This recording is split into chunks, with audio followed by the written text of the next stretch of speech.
একটা সময় ছিল আমাদের গ্রামটা ছিল একদম শান্ত। কেউ জানতো না এই শান্তির আড়ালেই লুকিয়ে আছে ভয়ঙ্কর ঝড়। এই গ্রামেরই একজন ছেলে, নাম তার হালকা। দেখতে ভয়ঙ্কর হলেও মনটা ছিল একদম সোনার মতো। বেটা, তুই আলাদা ঠিকই, হ্যাঁ, কিন্তু তুই খারাপ না। মায়ের কথাই ছিল। হালকার সব শক্তির মূল।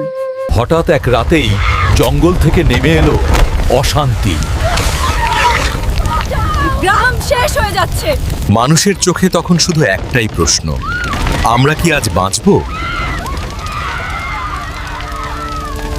হালকা, আজ যদি তুই না দাঁড়াস তাহলে এই গ্রামটা আর থাকবে না। সেই মুহূর্তে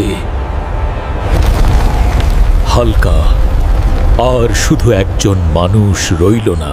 এই গ্রাম আমার মায়ের, এই গ্রাম আমি বাঁচাবো। রাত শেষ হলো, অশান্তিও হার মানল। তুই দেবতা নাকি? না, ও আমার ছেলে।